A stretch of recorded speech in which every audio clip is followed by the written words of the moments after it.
Well, good afternoon. It is Monday afternoon, February 24th, I believe, 2025. And by the power of modern open source and free software, I'm hoping to bring another Bible study today. If you're really keen and looking at the infographic that I got courtesy of the Bible Project. It's a very good infographic that even covers essentially 1st and 2nd Samuel. So my previous Bible study was, I believe, in Judges. So, and I think, in fact, I read the section aloud for in this Bible study. I don't know if you can see the see the cursor there, but there's a recap there. We could even enlarge this a little, maybe. Whoops. Ah.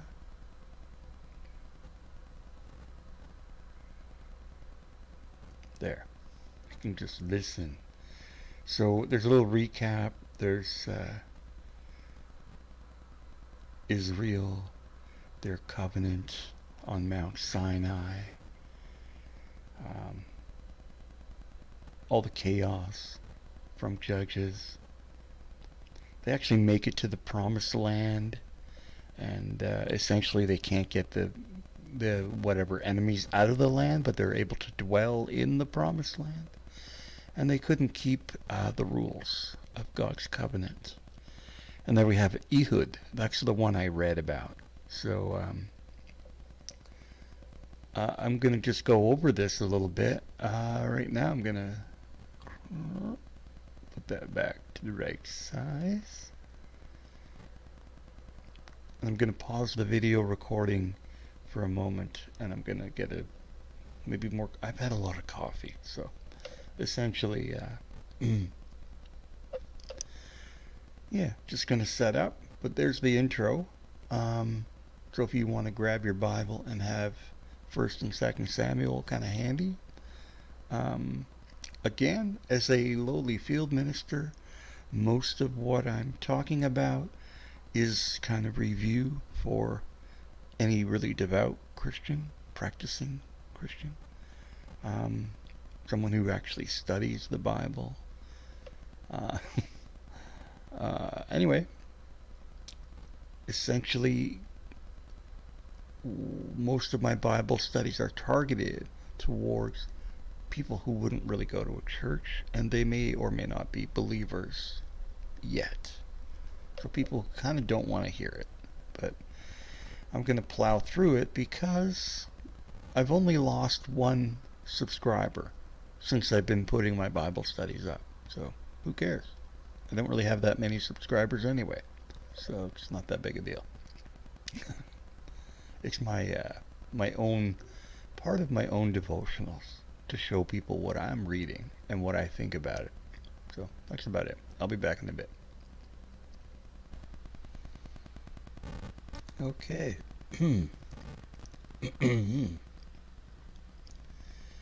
And we're back. So hopefully you have gotten your hands on your Bible. And I sort of struggled. Let me just adjust my superhero costume. Put this back on. Reading glasses. I struggled with, okay, what do I want to actually read? Where from? So let's get it going. Now, I'd like to leave this infographic up because if you follow the cursor, there's some really classic stuff here in Hannah's song. So, in the first few chapters, Hannah ends up giving birth to Samuel. and the Israelites end up losing the Ark of the Covenant to the Philistines. Yikes. So eventually, the Israelites in chapters 8 sort of to 10, they ask Samuel to help them anoint a king like other nations have. So that's what they do. So uh, what I like about this infographic from thebibleproject.com is that it shows the two arcs. Let me just see if this will work. Yeah. The two arcs are the lifespan or lifetime through the infographic here, kind of like a comic book style.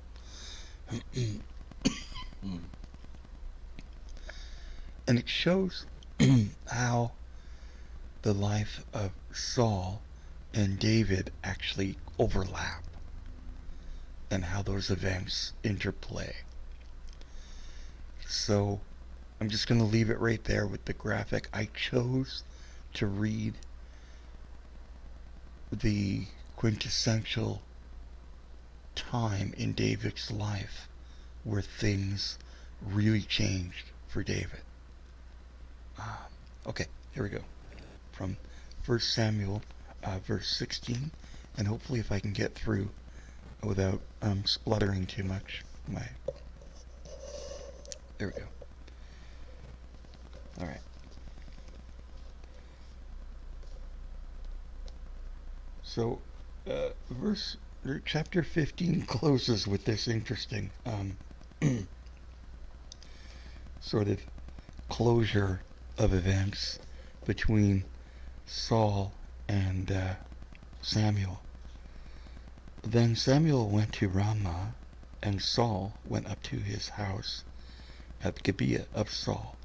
And Samuel went no more to see Saul until the day of his death. Nevertheless, Samuel mourned for Saul, and the Lord regretted that he had made Saul king over Israel.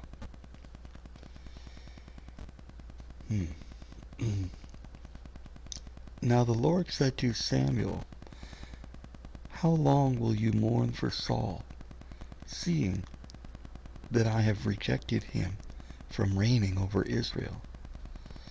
Fill your horn with oil and go. I am sending you to Jesse the Bethlehemite, for I have provided myself a king among his sons." Samuel said, "How can I go?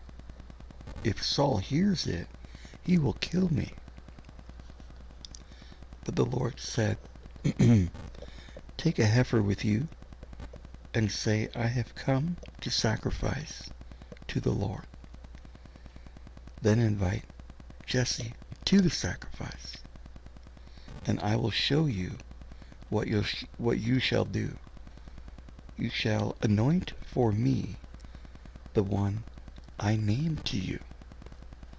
So Samuel did what the Lord said, and went to Bethlehem, and the elders of the town trembled at his coming, and said, "Do you come peaceably?" And he said, "Peaceably, I have come to sacrifice to the Lord. Sanctify yourselves, and come with me to the sacrifice."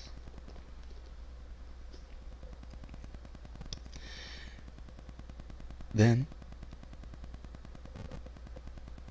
he consecrated Jesse and his sons, and invited them to the sacrifice. So it was, when they came, that he looked at Eliab, and said, "Surely the Lord's anointed is before him." But the Lord said to Samuel, "Do not look at his appearance, or at his physical stature, because I have refused him. For the Lord does not see as man sees. For man looks at the outward appearance, but the Lord looks at the heart. So Jesse called Abinadab and made him pass before Samuel. And he said, Neither has the Lord chosen this one. Then Jesse made Shammah pass by. Neither has the Lord chosen this one. Thus Jesse made 7 of his sons pass before Samuel. And Samuel said to Jesse, The Lord has not chosen these. So Samuel said to Jesse, Are all the young men here? Then he said, There remains yet the youngest, and there he is keeping the sheep. And Samuel said to Jesse, Send and bring him, for we will not sit down till he comes here. So he sent and brought him. Now he was ruddy with bright eyes and good looking, and the Lord said, Arise, anoint him, for this is the one. Then Samuel took the horn of oil and anointed him in the midst of his brothers, and the Spirit of the Lord came upon David from that day forward. So Samuel arose and went to Ramah. But the Spirit of the Lord departed from Saul, and a distressing spirit from the Lord troubled him. And Saul's servants said to him, Surely a distressing spirit from the God is troubling you. Let our master now command your servants, who are before you, to seek out a man who is a skillful player on the harp, and it shall be that he will play it with his hand when the distressing spirit from God is upon you, and you shall be well. So Saul said to his servants, Provide me now a man who can play well, and bring him to me. Then one of the servants answered and said, Look, I have seen a son of Jesse, the Bethlehemite, who is skillful in playing, a mighty man of valor, a man of war, prudent in speech, and a handsome person, and the Lord is with him. Therefore Saul sent messengers to Jesse and said, Send me your son David, who is with the sheep. And Jesse took a donkey loaded with bread, a skin of wine, and a young goat, and sent them by his son David to Saul. So David came to Saul and stood before him, and he loved him greatly, and he became his armor bearer. Then Saul sent to Jesse, saying, Please let David stand before me, for he has found favor in my sight. And so it was, whenever the Spirit from God was upon Saul, that David would take up a harp and play it with his hand. Then Saul would become refreshed and well, and the distressing spirit would depart from him.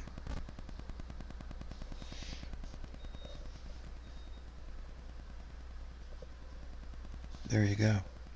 The overlap exactly of Saul, the king, first king of Israel, anointed by Samuel. I'm going to take a very short break. We'll call this part 1 of today. Split the video. And I do want to try, it's pretty big now that I'm looking at it. I do want to try to read all of chapter 17. 16 and 17. Yeah. Chapter 18 talks about specifically the relationship between Saul's son Jonathan and David. They end up becoming really good friends. So, yeah. Let me take a quick break. I'll have some of my lemonade and maybe grab something to eat. and then I'll read the other chapter.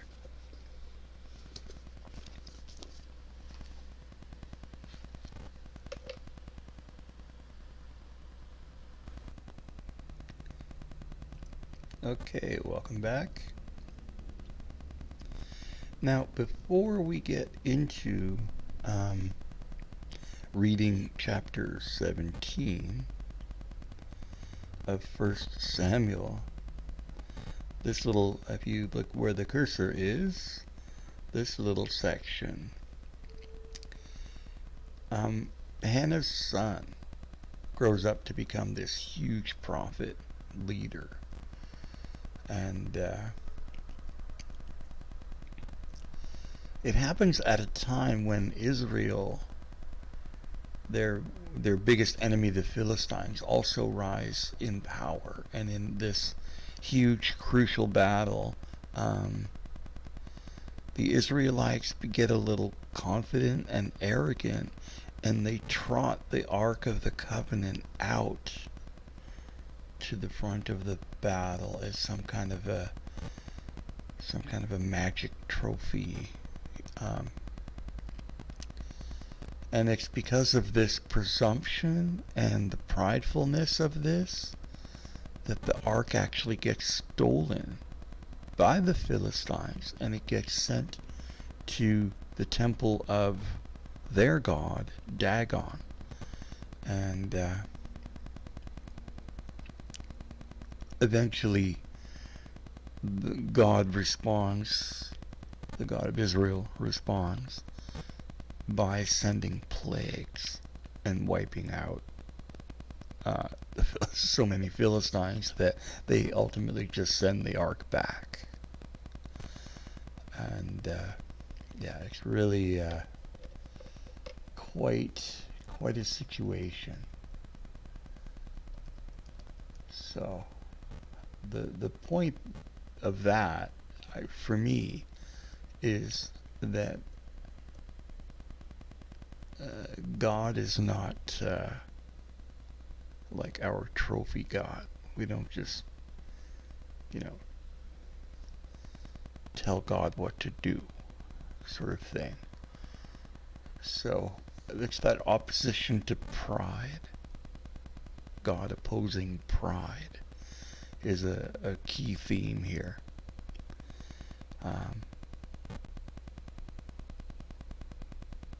Yeah, and even in the infographic here, I'm even reading it now myself. Israel must remain humble. It's really awesome. Yeah, this infographic is really good.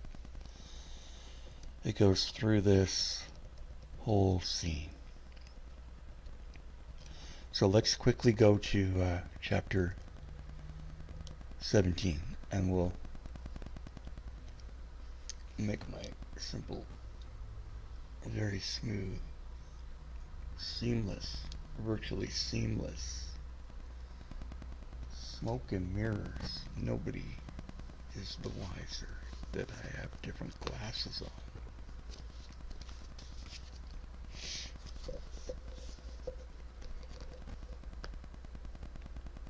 So we finished chapter 16 with that whole, David would take a harp and play it with his hand, and Saul would become refreshed and well, and the distressing spirit would depart from him.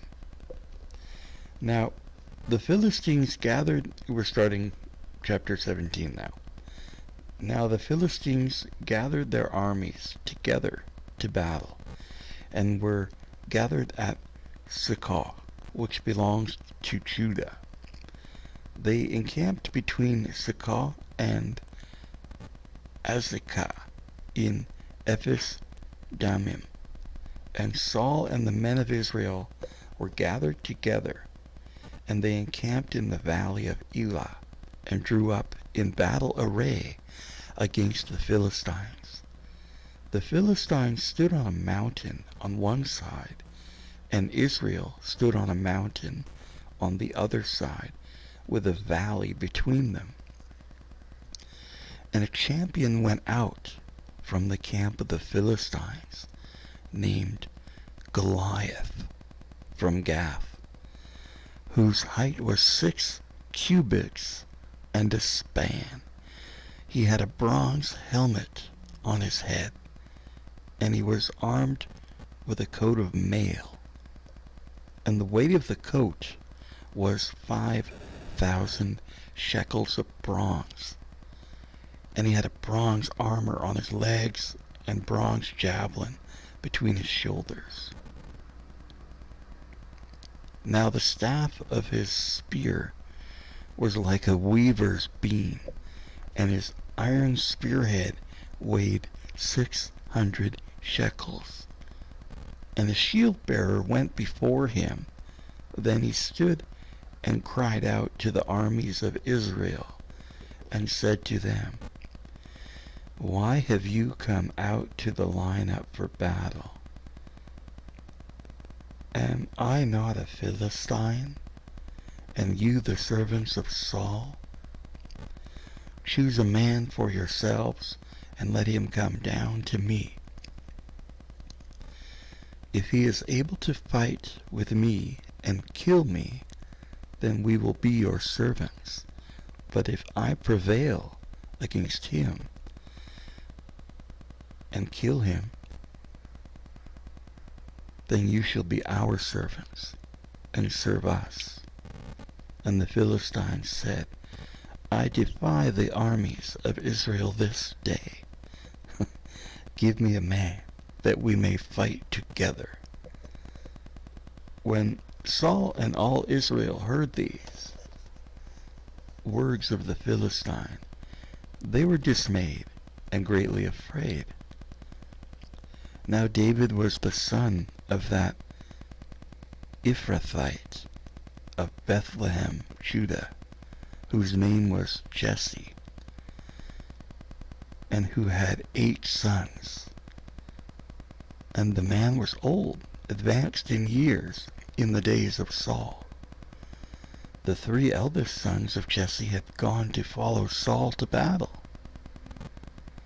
The names of his 3 sons who went to the battle were Eliab, the firstborn. Next to him was Abinadab, and the third Shammah. David was the youngest, and the 3 oldest followed Saul, but David occasionally went and returned from Saul to feed his father's sheep at Bethlehem. And the Philistine drew near and presented himself 40 days, morning and evening. And then Jesse said to his son David, "Take now for your brothers an ephah of this dried grain, and these 10 loaves, and run to your brothers at the camp, and carry these 10 cheeses to the captain of their 1,000, and see how your brothers fare, and bring back news of them." Now Saul and they and all the men of Israel were in the valley of Elah, fighting with the Philistines. So David rose early in the morning. He left sheep with a keeper, and he took the things and went as Jesse had commanded him. And he came to the camp as the army was going out to fight, and shouting for the battle, for Israel and the Philistines had drawn up in battle array, army against army, and David left his supplies in the hand of the supply keeper. He ran to the army, and he came and he greeted his brothers. Then, as he talked with them, there was the champion, the Philistine of Gath, Goliath by name, coming up from the armies of the Philistines. And he spoke according to the same words. So David heard them, and all the men of Israel, when they saw the man, fled from him and were dreadfully afraid. So the men of Israel said, "Have you seen this man who has come up? Surely he has come up to defy Israel. And it shall be that the man who kills him, the king will enrich with great riches, will give him his daughter, and give his father's house exemption from taxes in Israel.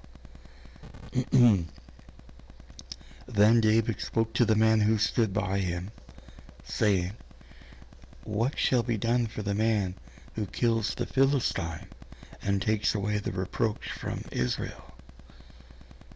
For who is this uncircumcised Philistine that he should defy the armies of the living God?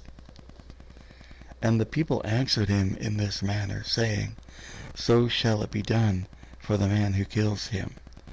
Now Eliab his eldest brother heard when he spoke to the men, and Eliab's anger was aroused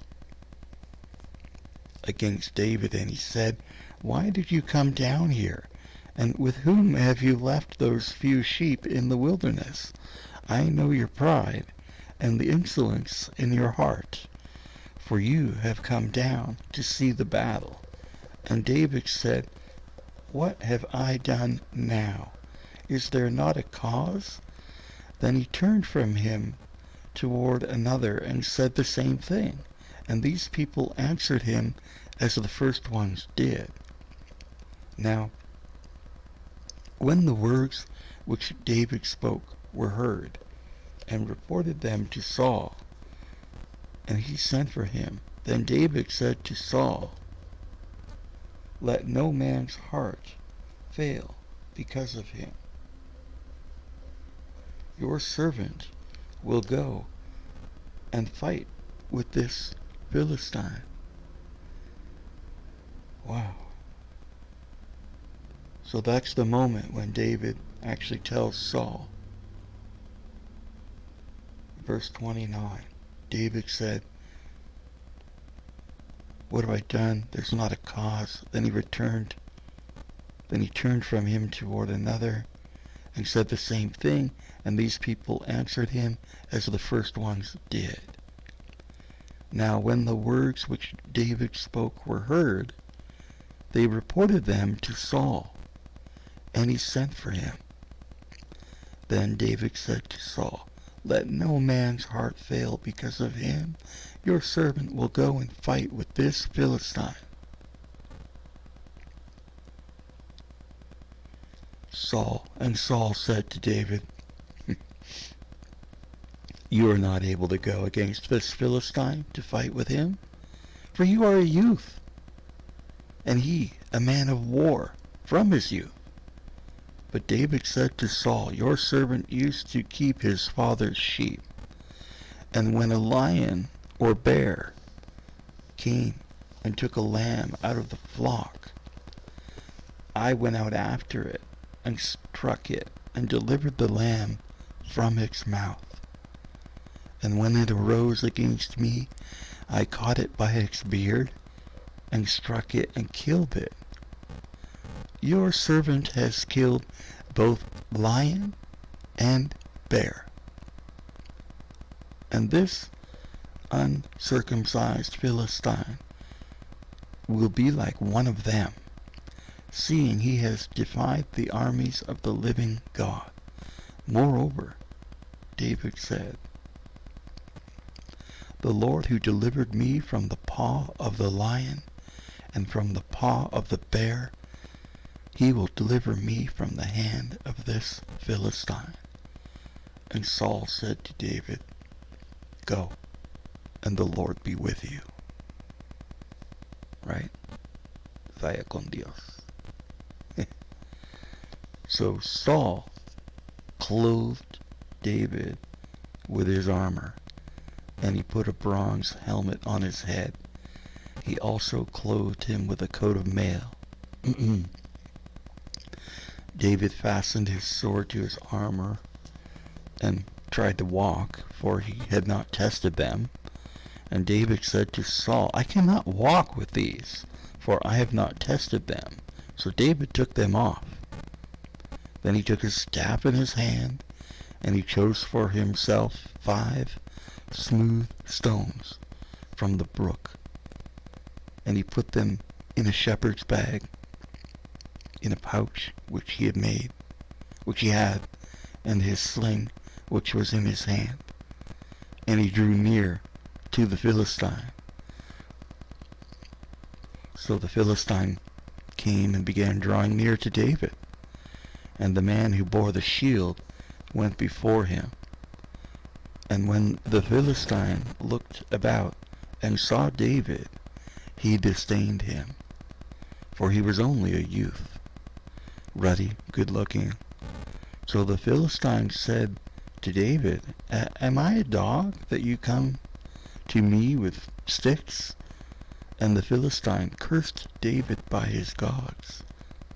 And the Philistine said to David, Come to me, and I will give your flesh to the birds of the air and the beasts of the field. Then David said to the Philistine, You come to me with a sword, with a spear, and with a javelin. But I come to you in the name of the Lord of hosts, the God of the armies of Israel, whom you have defied.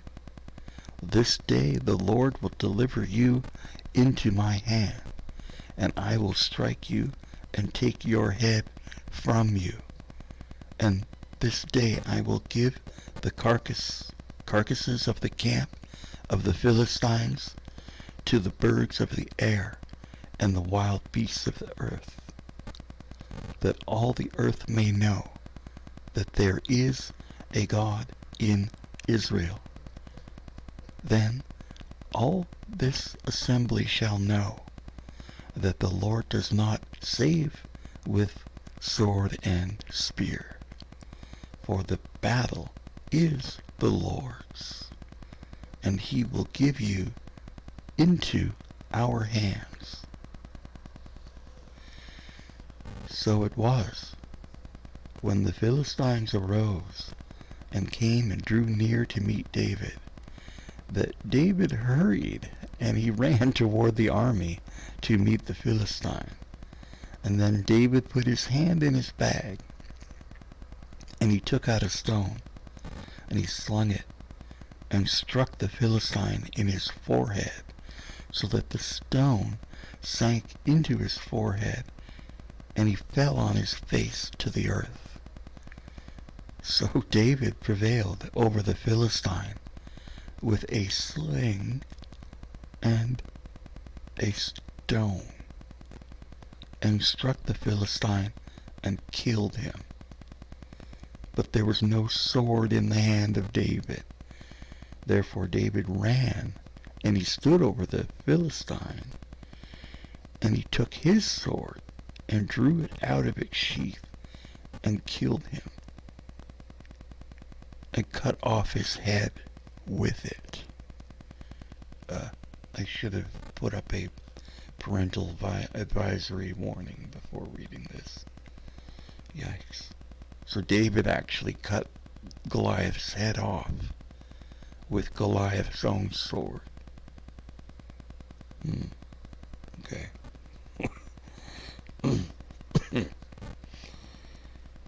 People think I'm a little over the top. Alright, let's see. And when the Philistines saw that their champion was dead, they fled. Now the men of Israel and Judah arose and shouted, and they pursued the Philistines as far as the entrance of the valley, and to the gates of Ekron.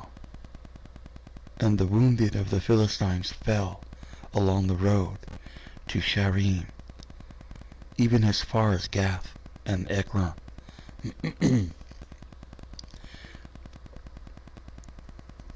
Then the children of Israel returned from chasing the Philistines, and they plundered their tents. And David, let me turn this page, this is pretty gruesome. What did David do? Okay.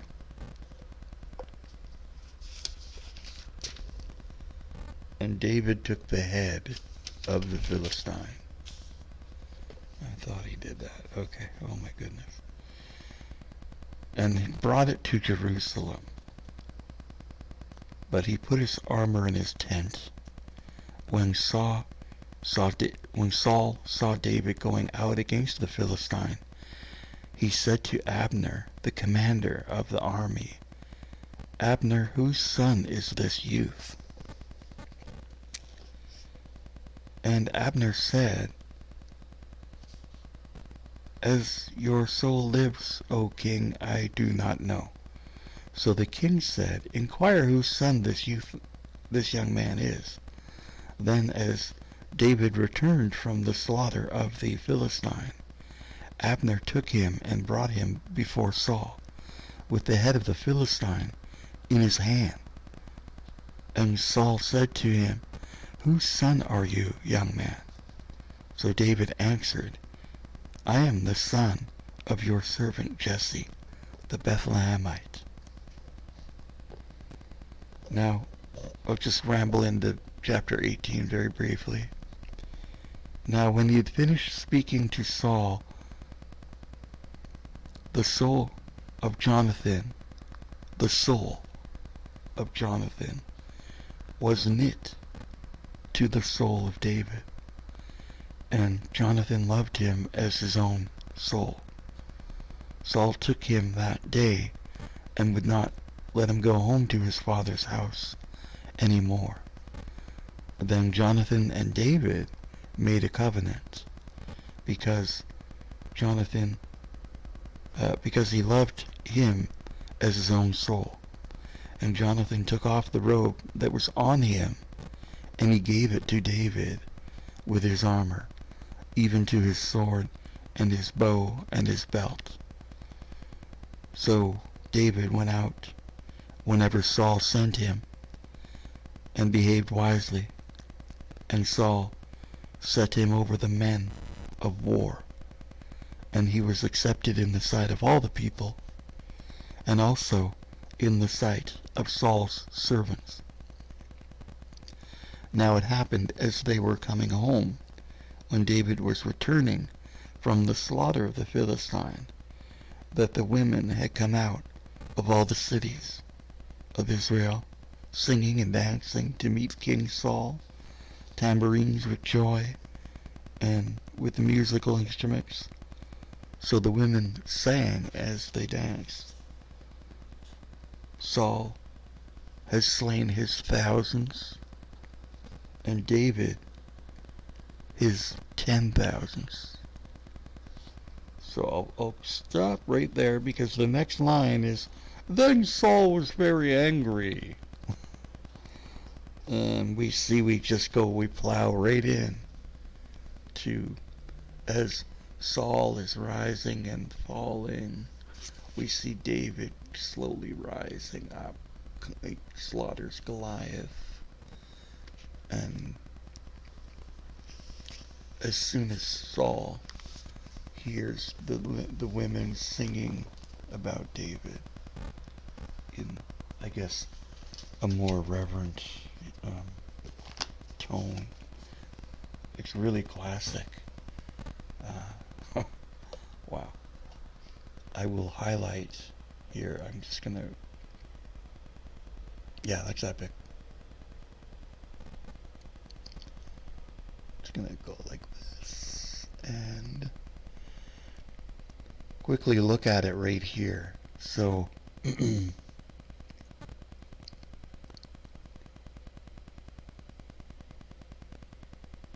yeah, the second Samuel. I'm reading today from 1 Samuel mostly, and we can unpack 2 Samuel right here with the infographic. Essentially, as David he creates Jerusalem, David becomes anointed king, and he wants to build the temple for the Ark of the Covenant. So I love this. "Let me build you a house, temple." God's response, "No thanks, I will build you a house," in the sense that David's dynasty.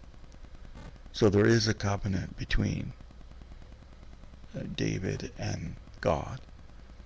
However, um, in this process where David hides out from Saul, Saul starts to hunt David, and then David hides out.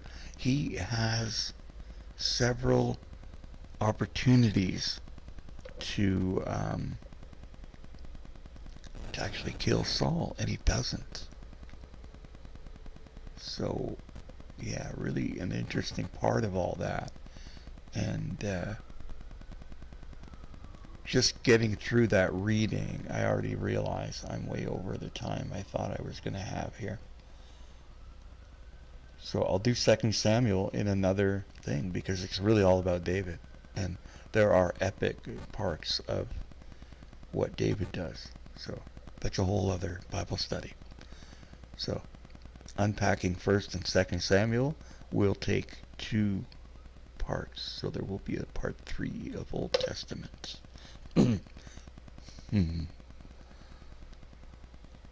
So I'm going to just try to conclude this, but I need to take off these so I can reread.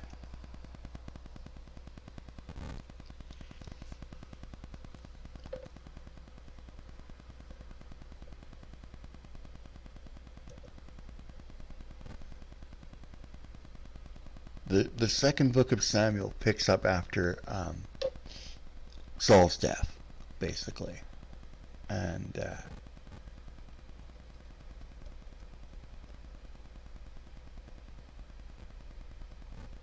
yeah, let's leave it there. We'll leave it there. There's some major lessons here, though, in this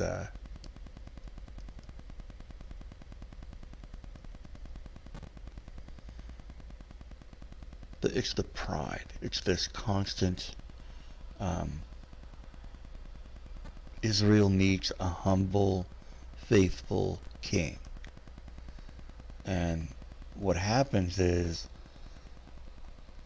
especially with Saul, his character flaws. He's dishonest, he's prideful, and he kind of starts to lack integrity when he's getting all uppity about what David has accomplished.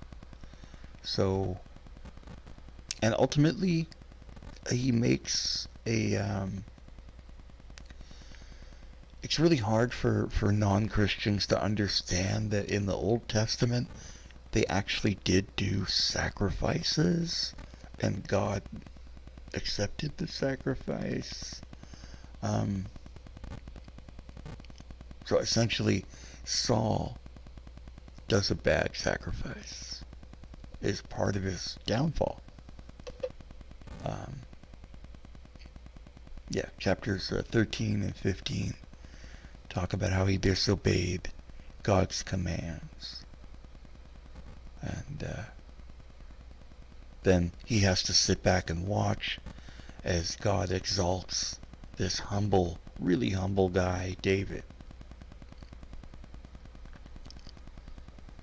And it ends up becoming this whole saga where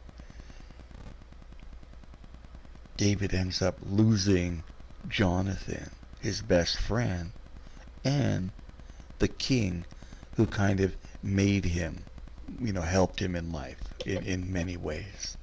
Like the relationship wasn't always bad. And I can't wait to read about I want to do a thing with the prophet Nathan.